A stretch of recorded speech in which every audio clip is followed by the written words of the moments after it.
అనగా రాజానగరం అనే పట్టణంలో రామేశం, కామేశం అనే ఇద్దరు వ్యాపారులు ఉండేవారు. రామేశంకి దయాగుణం ఎక్కువ. తను సంపాదించిన లాభాల్లో కొంత భాగం ప్రతిరోజు పేదలకు దాన ధర్మాలు చేస్తూ ఉండేవాడు. నోరు తెరిచి అడిగిన వారికల్లా లేదనకుండా దానం చేయడం రామేశంకి అలవాటు. అందువల్ల ఆ పట్టణంలో ప్రతి ఒక్కరూ రామేశంని పొగుడుతూ ఉండేవారు. ఇక కామేశం అందుకు భిన్నంగా ఉండేవాడు. చాలా స్వార్థపరుడు, పరమ లోభి. ఎంగిలి చేత్తో కాకేను కూడా తోలేవాడు కాదు. అందుకే అతన్ని అందరూ తిట్టుకుంటూ ఉండేవారు. అందరూ రామేశంని మెచ్చుకుంటూ తనను తిట్టుకోవడం కామేశానికి నచ్చేది కాదు. అలాగని తన పిసినారితనం వదిలి ఎవరికి చిల్లి గవ్వ కూడా దానం చేసేవాడు కాదు. ఒకరోజు కామేశం తన దగ్గర పనిచేసే తన సహాయకుడు సుబ్బయ్యను పిలిచి తన బాధ వెళ్ళగక్కాడు. నేను అందరి చేత ఒక్క పైసా కూడా ఖర్చు పెట్టకుండా గొప్ప దాతగా పేరు తెచ్చుకోవాలి. మంచి సలహా ఒకటి చెప్పు అని సుబ్బయ్యని అడిగాడు. సుబ్బయ్య చాలా తెలివైనవాడు. ఇదే యజమాని చేత మెప్పు పొందడానికి సరైన అవకాశంగా భావించి, అయ్యా, మీరు గొప్ప దాతగా పేరు పొందే ఆలోచన ఒకటి చెప్తాను. దాంతో మీ పేరు ప్రఖ్యాతలు ఈ పట్టణంలో మారుమోగిపోతాయి అని ఊరించాడు.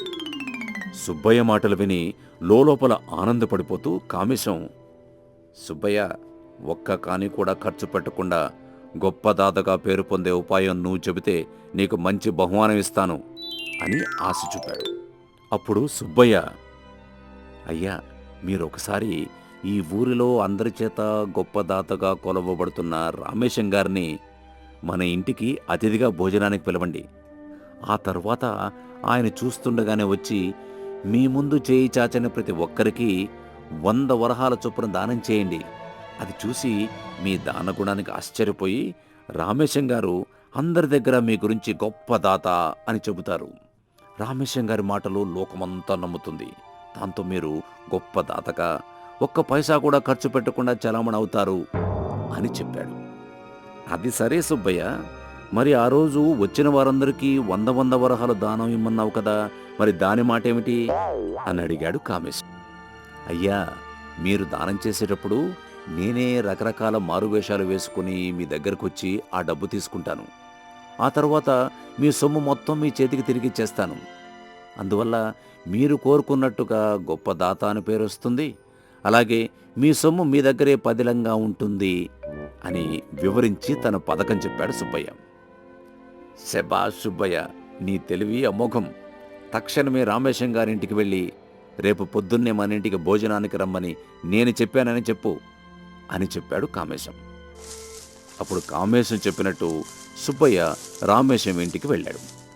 తనను తాను పరిచయం చేసుకుని, అయ్యా రామేశం గారు, నమస్కారం. మా అయ్యగారు కామేశం గారు పంపితే వచ్చాను. ఆయన బహు దొడ్డ మనస్కులు. ఆయన చేతికి ఎముక లేదంటే నమ్మండి. ఆయన అపర దానకర్ణులు. రేపు ఆయన 1,00,000 వరహాల దానం పూర్తి చేసిన సందర్భంగా ఒక వ్రతం తలపెట్టారు. దానికి మిమ్మల్ని అతిథిలా పిలవమని నన్ను పంపించారు. దానం చేయడంలో ఆయనకు సరిసాటి మీరే కదా. మీరు తప్పకుండా వచ్చి ఆయన ఆతిథ్యాన్ని స్వీకరించాలి అని చెప్పమన్నారు అని గౌరవంగా చెప్పాడు సుబ్బయ్య. అప్పుడు రామేశం ఆశ్చర్యపోతూ, అవును, కామేశం గారు పరమ లోభి అని విన్నాను. నువ్వేంటి 1,00,000 వరహాలు దానం చేశారు అంటున్నావు అని అడిగాడు. దానికి సుబ్బయ్య, అయ్యా, మీకు తెలియంది కాదు. లోకులు పలు కాకులు ఎలా అంటే అలా మాట్లాడతారు. అయినా మా అయ్యగారు చేసే దానాలు మూడో కంటికి తెలియకుండా గుప్తంగా చేస్తారు. అందుకే జనమంతా నిజం తెలియక అలా అనుకుంటూ ఉండవచ్చు.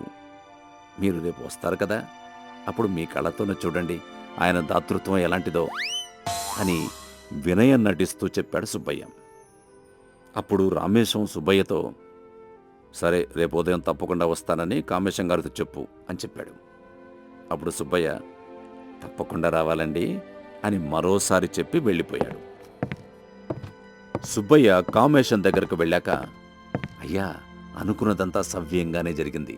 రామేశం గారు రేపు ఇక్కడికి రావడానికి ఒప్పుకున్నారు అని ఆనందంగా చెప్పాడు. కామేశం సుబ్బయ్యను మెచ్చుకుంటూ, ఇంతకీ ఏం చెప్పావు అని అడిగాడు.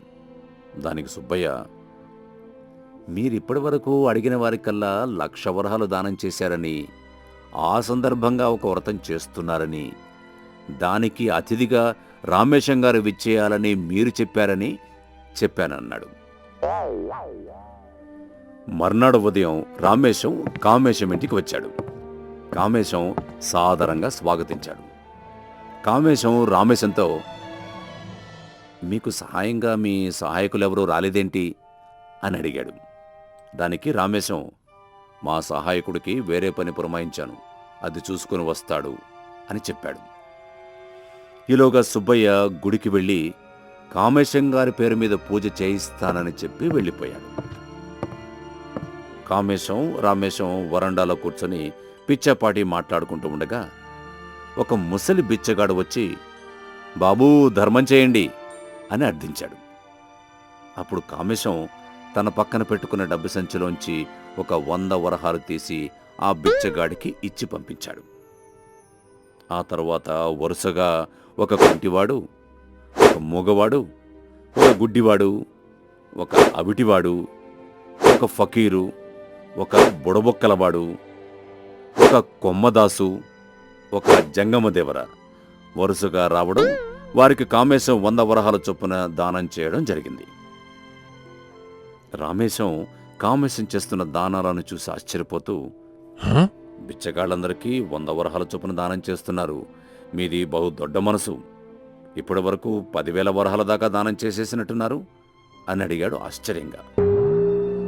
అప్పుడు కామేశం, లేదు రామేశం గారు, ఈరోజు ఇప్పటి వరకు 10 మంది బిచ్చగాళ్లే వచ్చారు, కాబట్టి 1000 వరహాలే దానం చేశాను అని చెప్పాడు.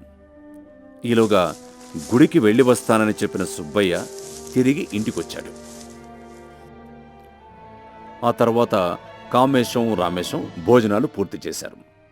కామేశం రామేశంతో, కాసేపు విశ్రాంతి తీసుకోండి అని చెప్పి లోపలికి వెళ్ళాడు. లోపల గదిలోకి సుబ్బయ్యని పిలిచి, సుబ్బయ్య, నువ్వు తెలివైనవాడివే అనుకున్నాను, నీలో మంచి నటుడు కూడా ఉన్నాడు, నువ్వు 10 రకాలుగా మారువేషాలలో వచ్చినప్పటికీ నిన్ను నేనే గుర్తుపట్టలేకపోయాను అని మెచ్చుకోలుగా అన్నాడు. ఆ మాటకు సుబ్బయ్య కంగారు పడుతూ, అయ్యా, నేను 5 రకాల మారువేషాల్లో మాత్రమే వచ్చాను, నాకు మీరు ఇచ్చిన 500 వరహాలు ఇవిగో తీసుకోండి అని చెప్పి ఒక సంచి చేతికి అందించాడు. అప్పుడు కామేశం బిత్తరపోతూ, మరి ఇంకో 500 వరహాలు ఏమైనట్టు, ఆ మిగిలిన 5గురు ఎవరు అంటూ ఆశ్చర్యం వ్యక్తం చేశాడు. వీరిద్దరూ మాట్లాడుకుంటూ ఉండగా రామేశం మెల్లగా వాళ్ల గదిలోకి వెళ్ళాడు. రామేశాన్ని చూసి వారిద్దరూ తమ మాటలు ఆయన వినేశాడేమోనని గతుక్కుమన్నారు. అప్పుడు రామేశం కామేశంతో, గొప్ప తాతగా పేరు తెచ్చుకోవాలంటే మనలో దయాగుణం ఉండాలి, ప్రతి ఒక్కని పట్ల జాలి ఆదరాభిమానాలు ఉండాలి, అంతే తప్ప ఇలాంటి కుయుక్తులు పనడం వలన ప్రయోజనం ఏమీ ఉండదు. సుబ్బయ్య వచ్చి నన్ను మీ ఇంటికి పిలిచినప్పుడే నాకు సందేహం వచ్చింది,